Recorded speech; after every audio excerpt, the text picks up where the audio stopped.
What's up? Welcome back to Kairos Plays.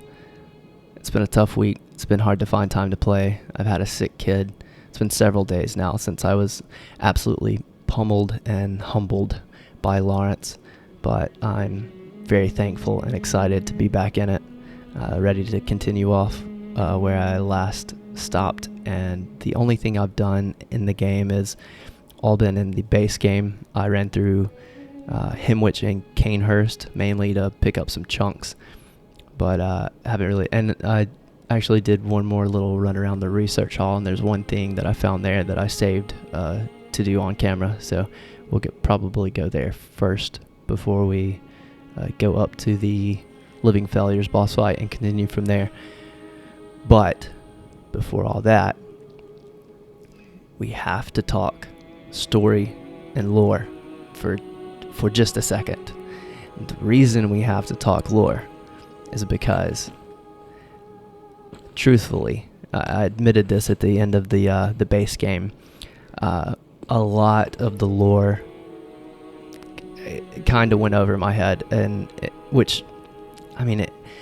that happens in a first playthrough, at least for me. I think I said at some point, and this is just the case for me, I don't have the mental resources to keep up with everything, even as slow and thorough as I was trying to be, and taking notes and everything. It's just so hard. It's so hard to keep everything in mind and try to piece everything together on a first playthrough.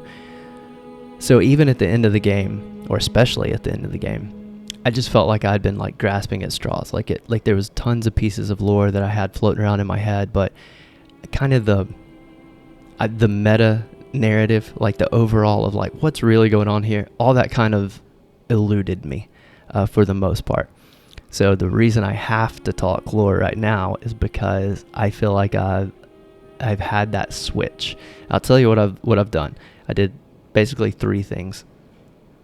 I watched the cutscenes for each ending, so just the cutscenes. So I've seen the other two endings that I did not get. So I got the Moon Presence ending for consuming the umbilical cords.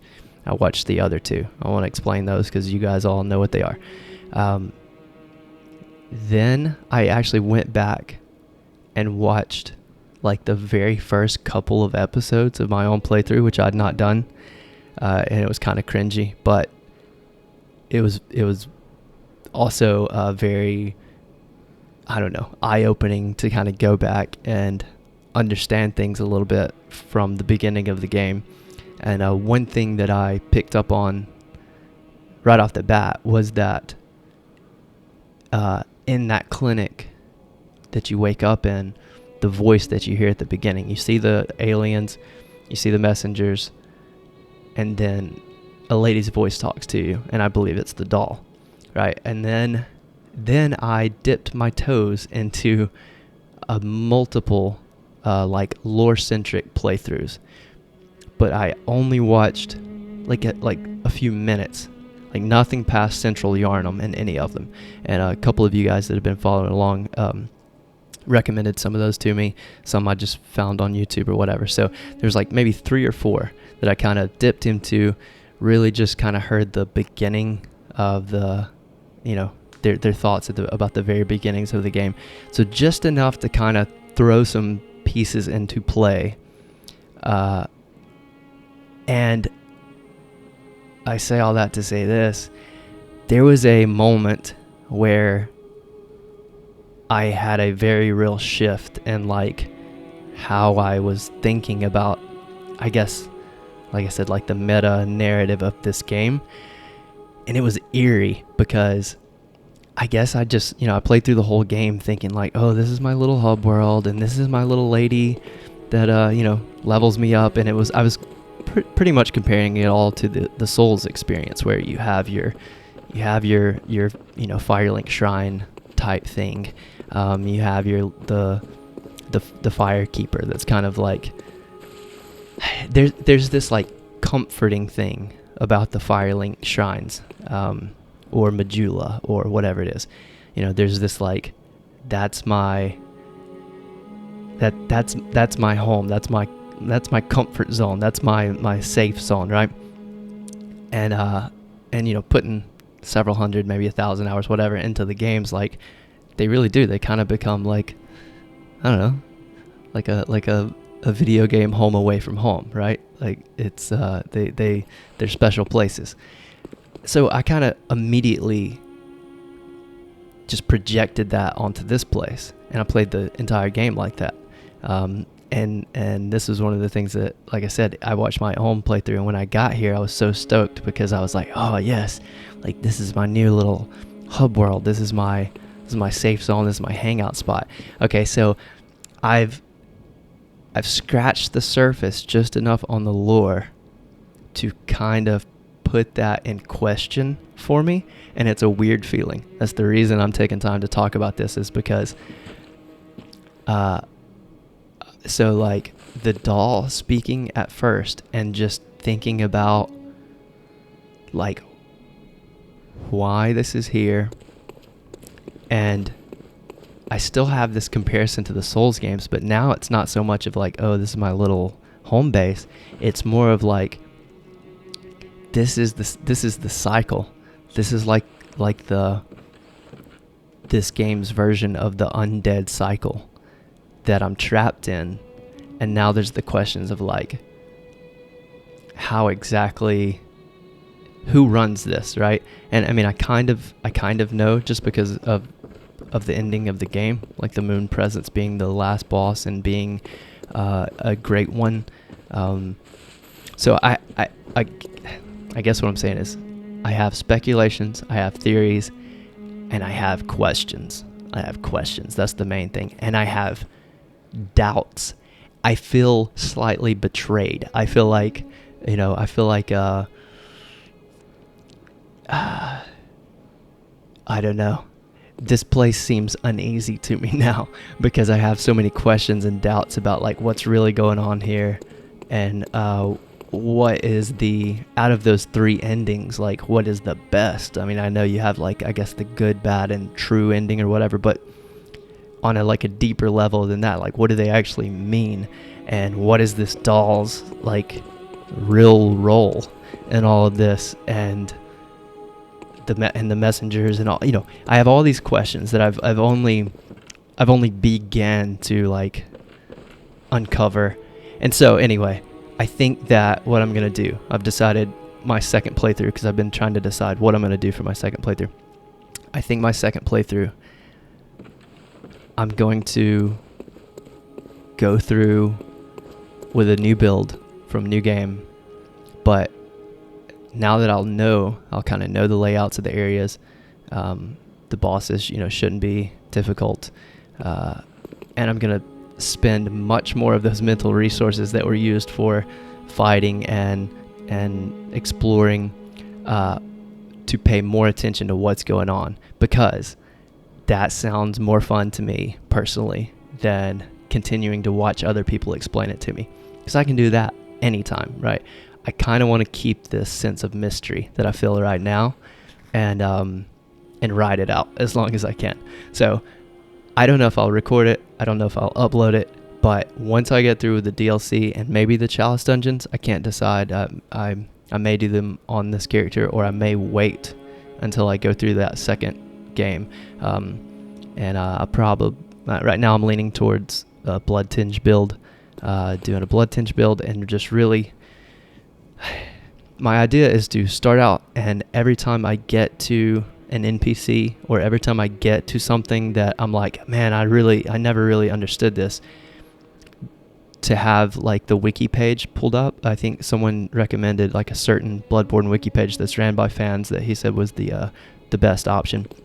I thought about having that pulled up, because I haven't really like got into anything like that yet, and just instead of like spending all day online, you know, when I should be working or whatever, looking up Bloodborne stuff, go through another playthrough, and as I run into things, then look it up.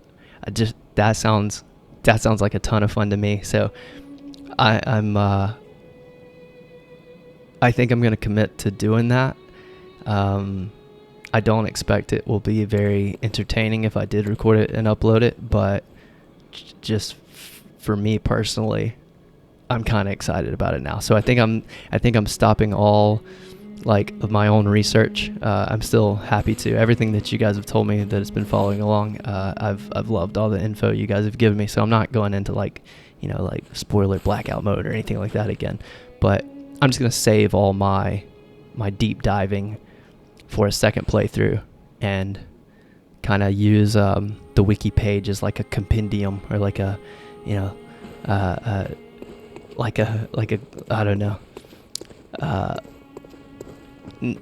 conceptually like a Pokedex or whatever. I'm gonna like, as I encounter NPCs or whatever, I'm just gonna go ahead and look them up. That way, because I know I'll probably miss stuff even on the second playthrough. There's probably like NPC triggers and things that I didn't figure out the first time, and I may miss again the second time. So anyway, I'm kind of pumped about it, if you can't tell. That's why I've been rambling about it. So, but now, and there's more things I want to say about speculations that I have about what's going on, but I think I'm going to save all that because it seems fun. It seems fun to do a full, lore-centric playthrough, except I don't know anything. It's literally me trying to figure out the lore on my second playthrough as well as I can, and speculating on it and trying to come up with my interpretation. So we'll see how it goes. Now let's actually play this game, or this DLC, this playthrough. So where are we going? I want to go to the bottom floor of the research hall. I only have 3 notes right now on the DLC.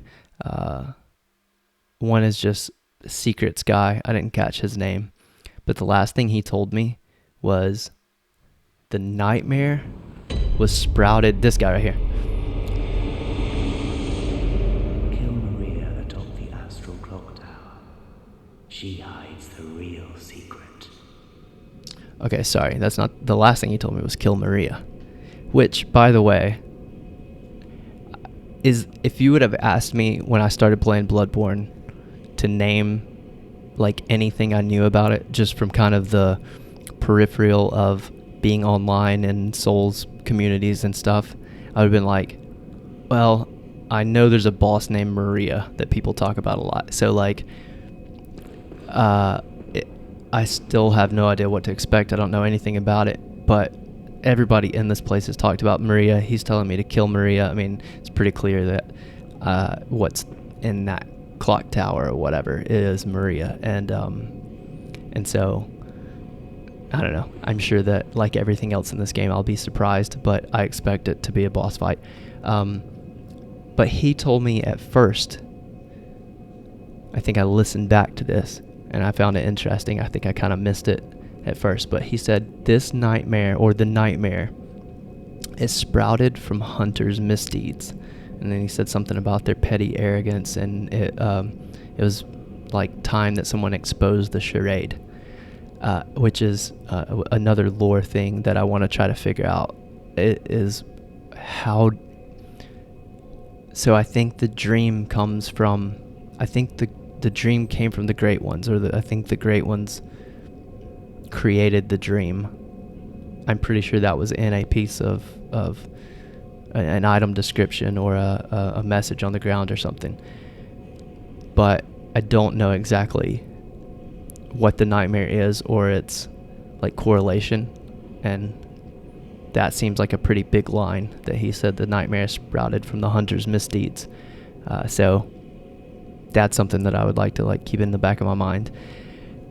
I have the locked cells near Ludwig's room. There's still one NPC there that I can't get into the door to talk to. And then I had the lady, the reason I'm here. I have a note that just says, "Big head wants brain juice." Now I gave her like 2. I found 2 of those, gave it to her. She gave me a key to that door out there. And then I came back in here to talk to her as I was playing on my own time, and I saw that she was this, and I came very, very close to killing her, and then I was like, I should probably wait. Because I think that the two things I got brain fluid from looked like this. Please give me brain fluid. The sticky sound whispers I need my baptism. Or perhaps I'm already brimming over. So everything that I've seen like this, I can't kill. I hit it and it like deflates and then comes right back. And also I think everything that I've done that to has dropped something, whether it was brain fluid or whatever else. So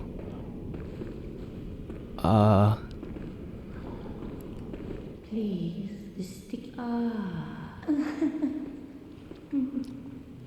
I think I'm just gonna smack her and see what happens.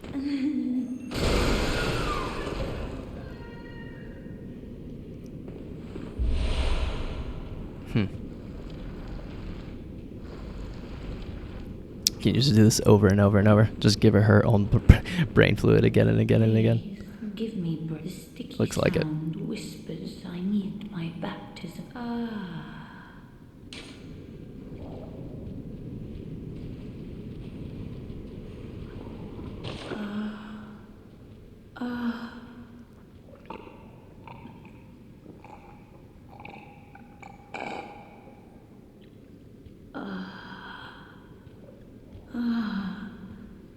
I see a shape. My guide, I see your voice. Clearly as it bends and bleeds.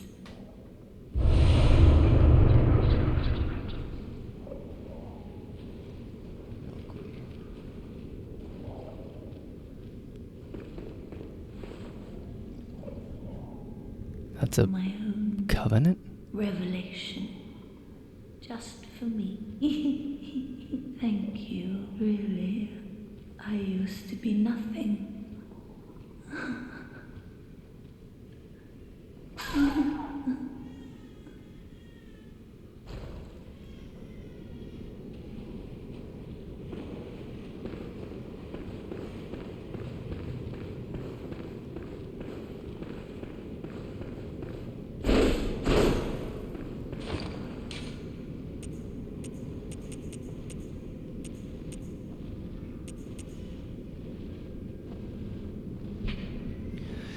A Kirill rune envisioned by Adeline?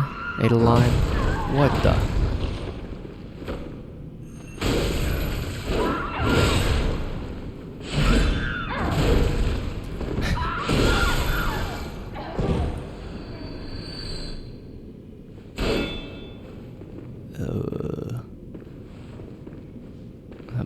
About let's get to safety. That scared me.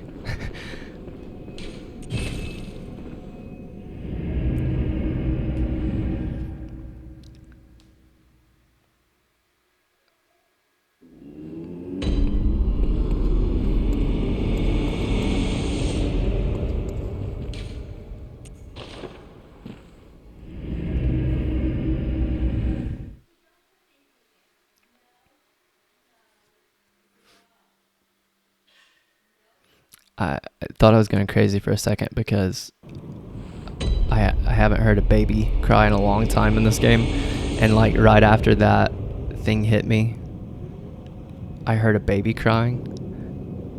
Or no, right after she like gave me, I think I got some insight. It did the little like animation or whatever, the little bubble around you that gives you insight. And then I heard a baby crying, and I was like, whoa. Why am I hearing a baby crying again? I haven't heard that since like, the base game, and it was my actual kid crying, and I thought I was going crazy for a little bit. But anyway, and then I got attacked while reading the description, so I was all thrown off there for a second. Okay, let's try this again. So this is like a covenant rune.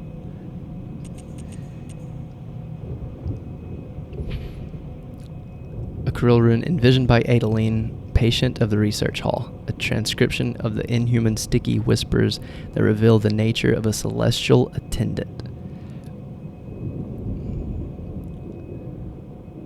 The inhuman sticky whispers. She said something about sticky whispers. Those who take this oath become a lumen wood that peers towards the sky, feeding phantasms in its luscious bed. Phantasms guide us and lead to further discoveries. Okay. That's a lot of words. Become a lumen wood. Well, this place is called Lumen Wood Garden. It peers towards the sky. Are these are called living failures. By the way, someone told me that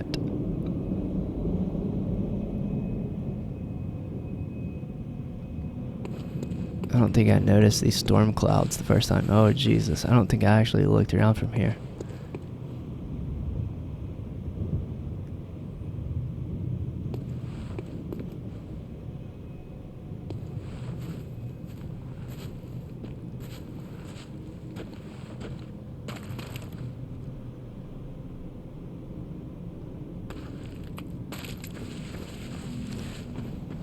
Someone told me that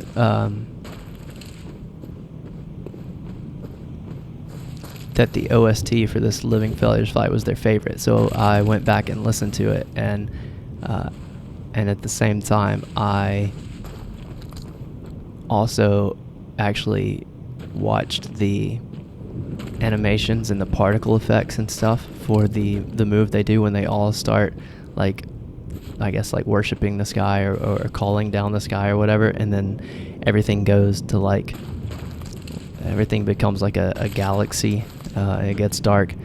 Those animations and those meteors and the particle effects and everything are insane.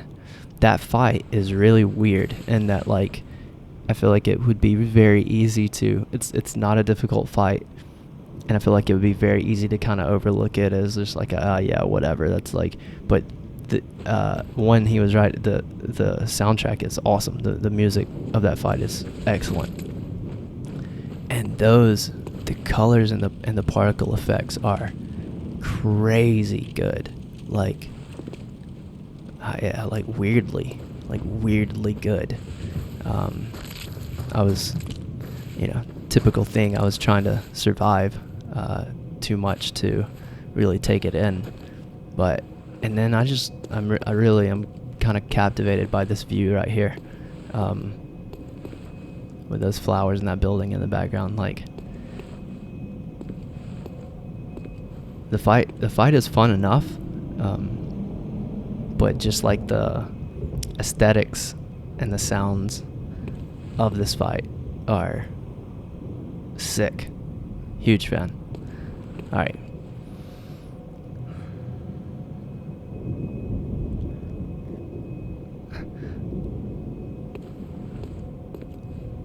Let's I'm gonna get into forward progress mode now. I think. I'm gonna take one last look around here. It's kind of a weird, like, seam, though, where I can't tell if that's intentional for some reason, but there's a box. There's like a line right here. My least favorite thing about the scythe is that it messes up my field of view with my monocular. Look at this point right here. And out. So we're on the other side. Yep.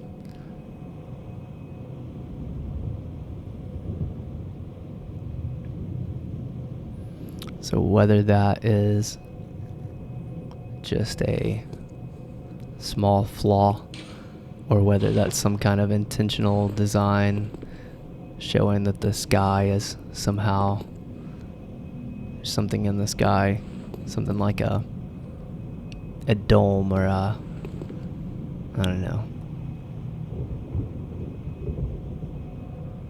Kind of looks like we're in some kind of bubble right here.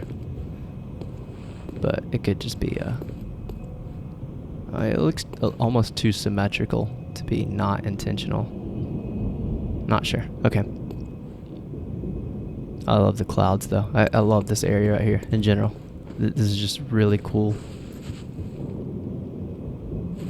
everything about this, both of these buildings, this flower structure thing. Okay. Enough procrastinating. Let's I'm assuming let's talk to Maria. You know what? This is probably dumb, but Maria clearly is the one that's either creating or taking care of these. I don't know if I read this.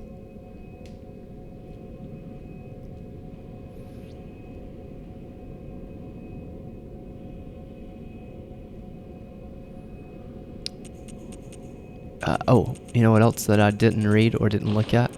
I'm sorry for being so distracted. It's been a while though. It's like seeing an old friend that you haven't seen in a while. There's a lot to catch up on before you can really get going, you know? That's how I feel with Bloodborne right now. This right here. I thought when I picked this up in the area that the lady we just talked to, Adeline, when I picked it up, I thought that it was a chalice dungeon thing, and I just kind of dismissed it. I was like, oh, that's a chalice dungeon item, but it's not. It's a spell, and I've tried it out, and I can't tell if it's super useful, but it looks like a pretty straightforward castable range spell, probably the most like straightforward range spell I've seen in the game. This probably is too, but I don't know. That actually, this may be the spell that they use that like goes above their head. And maybe the thing that I hate so much that like all the casters, the arcane users or whatever, spam when you don't get close enough to them, like Yosefka and Mikolash. And then I've actually tried this, but with my arcane where it doesn't do much damage. But I guess this and this, the Black Sky Eye and Executioner's Gloves, are the most like, I don't know, kind of traditional sorcery type things that I've seen. I don't think that I'll actually use it much, but I threw it on just in case. Okay.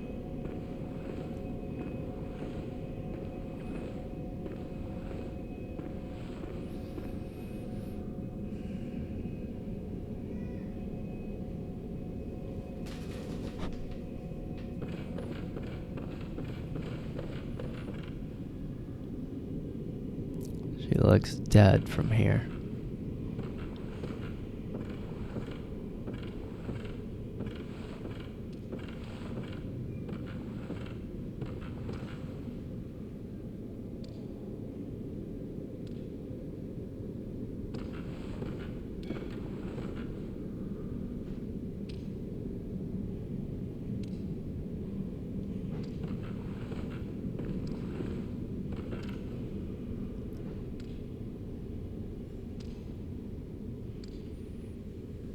That is so cool. I love the lighting effect coming through that clock. I think I said that the first time I saw it, but I still love it. I love it again.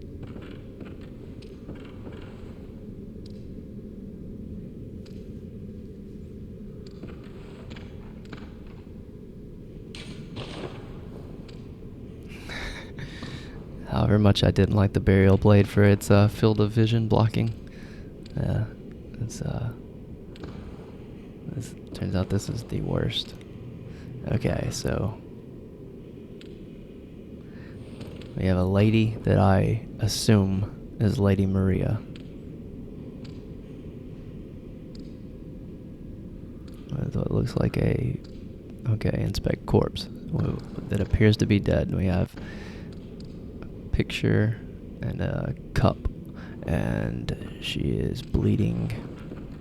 She's dripping blood from her hand.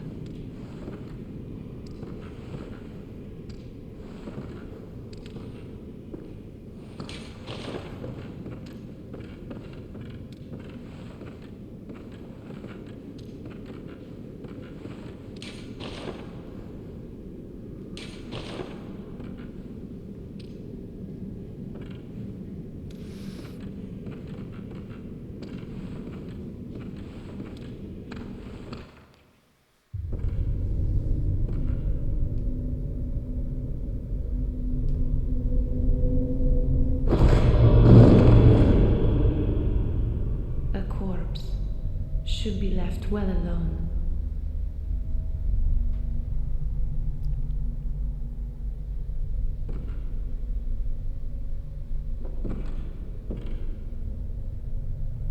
Oh, I know very well how the secrets beckon so sweetly. Only an honest death will kill you now. Rid you from your wild curiosity. Oh wow. I knew I was gonna have to fight her, but for some reason I did not expect to.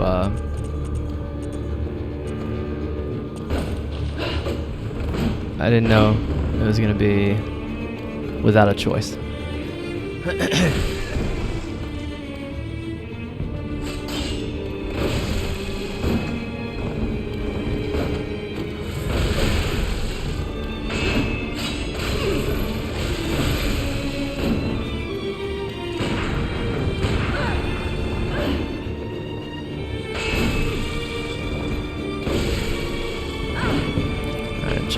Gotta see if she's parryable first.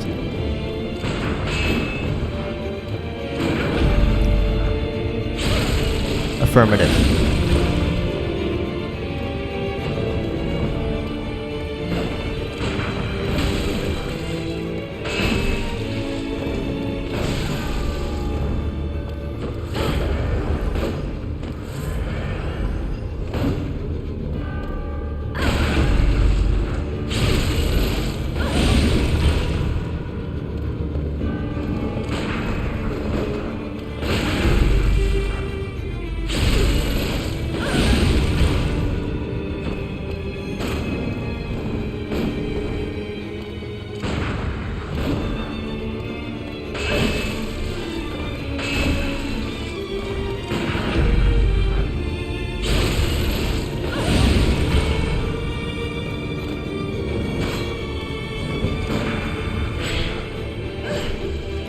Phase 2.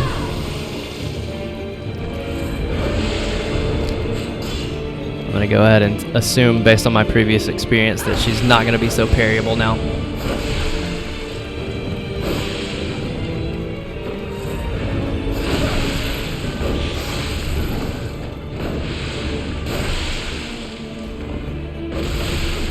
Oh wow, that range though.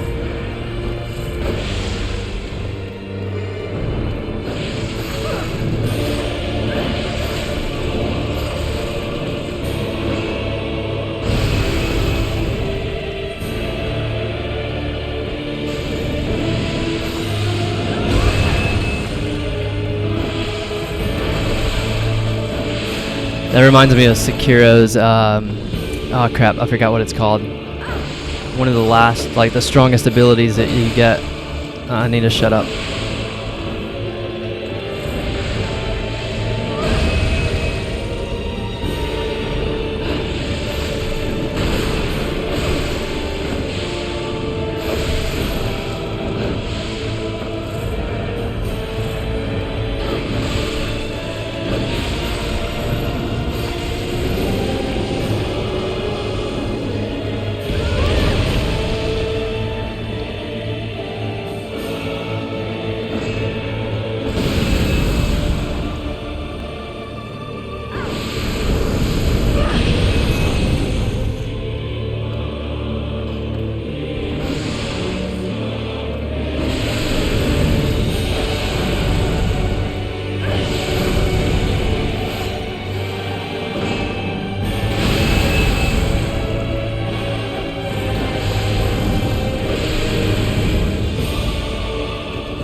Man, I got I got real I got real nervous there. I looked up and saw that I was basically out of health files, and I started kind of freaking out. That range on some of those attacks on that last phase are ridiculous. I know. Oh, that's fun. That's a fun fight. And also, the slight complaint I had about the bosses in the base game, like giving you plenty of time to heal and stuff. The DLC is remedied that quite a lot. Yeah, it's not quite as easy. Okay, that was really fun. That was really fun.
very appropriately for this game. My blood is pumping. That heart rate is up.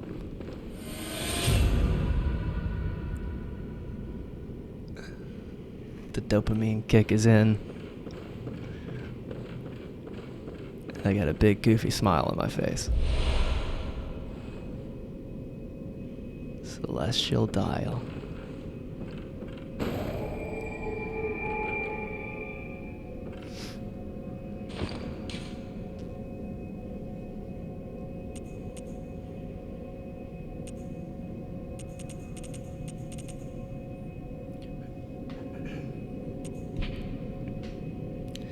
A celestial dial that functions with a giant astral clock in the Grand Cathedral. When the dial is held up towards the astral clock, the clock will come to life and reveal a secret to its curious interloper. I was kind of too fired up to. I don't know if I got anything like as she died.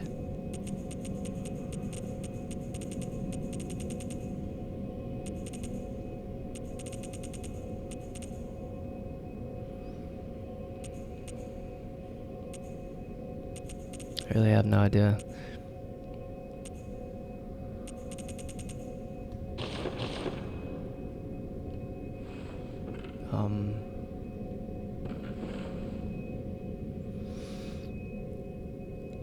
That was cool.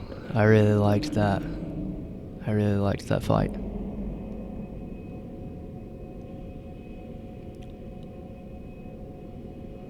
I really liked that fight.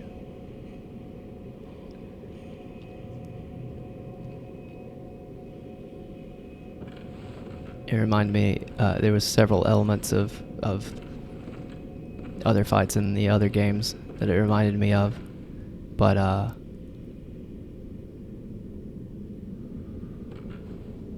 the range on those last couple phases, and I'm assuming that was like blood. I don't know. I would assume that was blood damage. Look at all the carnage.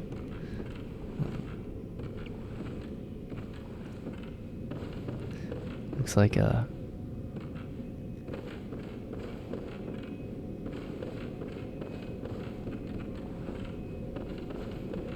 old school WWF.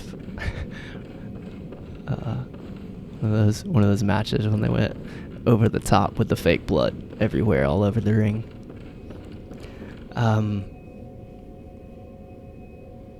Yeah, I assume she was doing blood damage there when she like pulled out that second weapon or whatever it was. And that range was ridiculous. It was like, okay, so, all the way back at the very beginning of the game, and I probably wouldn't remember this if I hadn't have just watched the first couple of playthroughs recently, but I had no idea what blood tinge was, and I was like, maybe that's like some like blood, like dark faith type magic, like blood magic. I said that like the first episode when I was trying to like kind of theory craft a build. Whatever she was doing with the like, it was melee, but there was like a magic element involved that was like projecting out the like the I don't know. I assume it was like blood magic or blood damage or whatever. That was kind of I don't know. That was kind of what I had in mind. So like conceptually or whatever, the moveset and everything of that boss. And you know what? I didn't even read the name. I didn't even read her name either time. I mean, I know it was Maria, but I didn't read the full name. I'll have to look back. Lady Maria, I think is what the achievement said. But anyway, whatever she was doing was like what I was envisioning as what blood tinge would be about. I had no idea it was just or I had no idea it was mainly for guns at that time.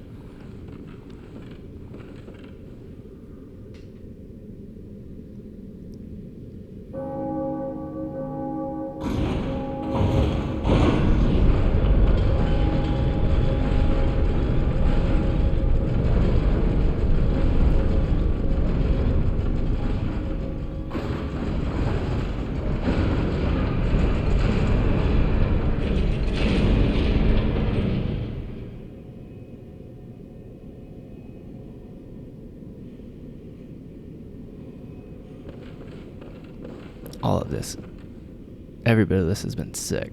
The research hall, living failures, her, and this clock. So far, it just, so far the DLC has started out good and just keeps getting better. Okay, so I've got a lamp in this room, so even if this is a drop, no big deal.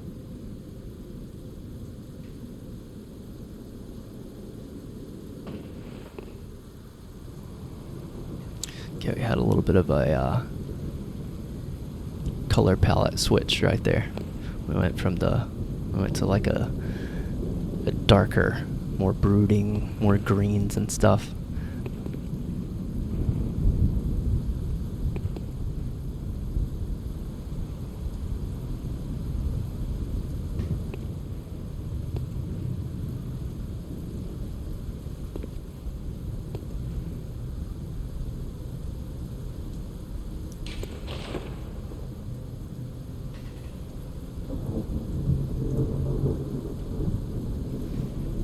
Looks like we got like sunken ships maybe. Tattered ship cells out there.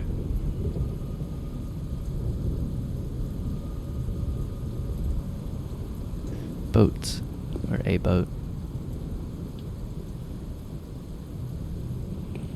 Yeah, lots of boats. Lots of sunken ships, it looks like.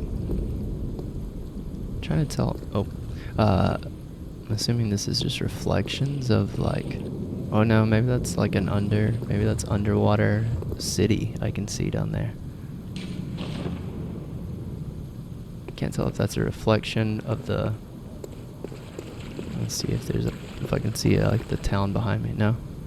Nope. That's either just like an illusion or it's an underwater city.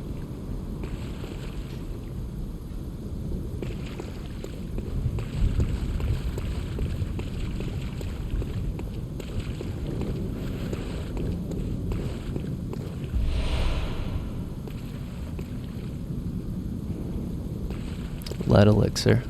That leads me to believe that something's going to be shooting at me or throwing something at me soon.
Bergenland, blasphemous murders, blood-crazed fiends. Atonement for the wretches. This name right here. Mother Goss. Mercy for the poor wasn't Mikolash kept saying that name.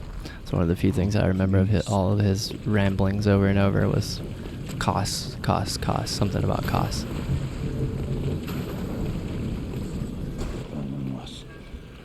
Bergenland, blasphemous murders, blood-crazed fiends. Atonement for the wretches by the wrath of Mother Goss. Mercy for the poor wasn't child. Mercy. Oh, please.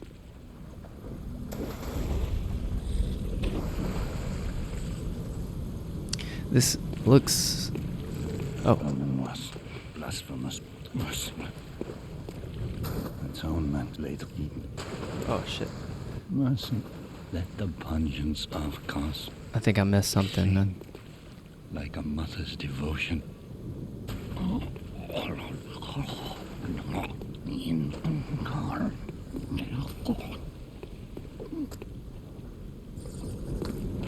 atonement for the wretches. Lay the curse of blood upon them and their children and their children's children forevermore.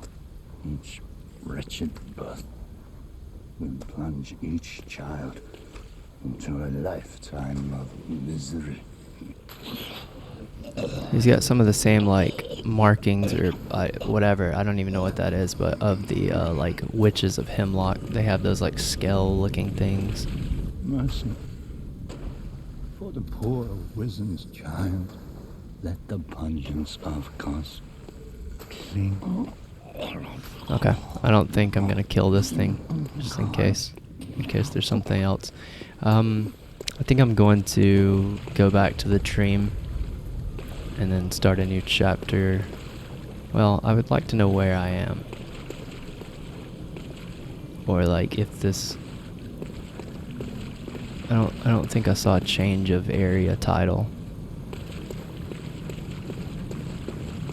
I guess I'll see if this is just like a dead end or if it's an actual area.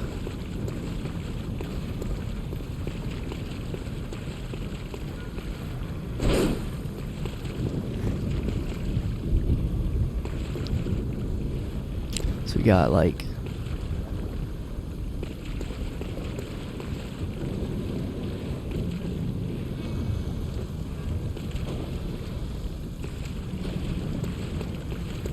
I'm gonna mess around and fall off this edge.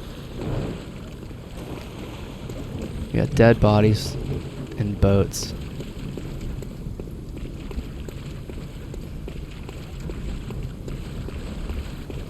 Anonymous, vagabond, blasphemous murders, blood-crazed fiends. Atonement for the wretches by the wrath of Mother Goss. Mercy for the poor wizened child. Mercy. Oh, please.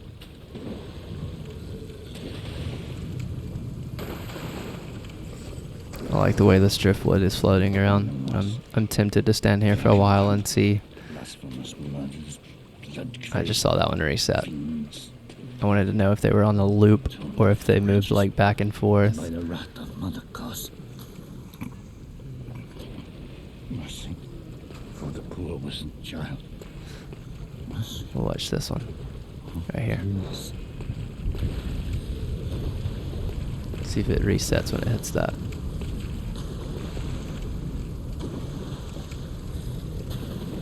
Anonymous, The anticipation is killing me. I feel like watching one of those old, blood-crazed oh, it's turning. It's not gonna hit it. I feel like I'm watching one of those old screensavers that's like bouncing around and you're waiting for it to land perfectly in the corner. for the poor wizened child. Oh, maybe they just do a little circle right here. That would make the most sense. Okay.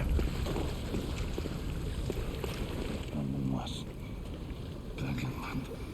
Oh yeah, like everything has these little like what are these like? They're like barnacles. They're like Wretches by the wrath of Mother Goss. yeah, they're like something you'd see Mercy for the poor growing on wizened things in the child. ocean. It's kind of what the witches of Hemlock, or at least one of them were like covered in these kind of things.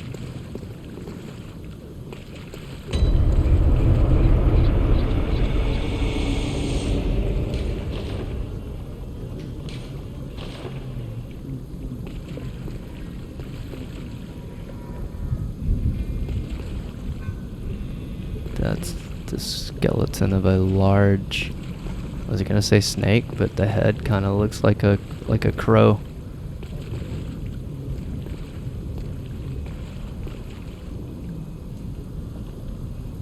It's a crake. It's a snaky crow.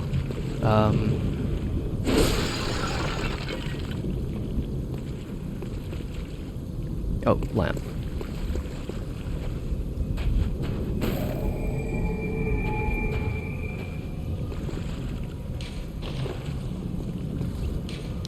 This burial blade's killing me. Okay. Oh, we have glowy maggot things. Glowy maggot insects on a decrepit dead body hanging above our lamp. How homely and inviting. Okay. Yeah. So I'm going to. Okay. This is definitely. Looks like a shortcut back to the lamp from later. So this is a whole thing. This is a new area to explore, and therefore I'm going to jump back to the dream, figure out how I want to offload my echoes, restock on anything I need to restock on, pick right back up here.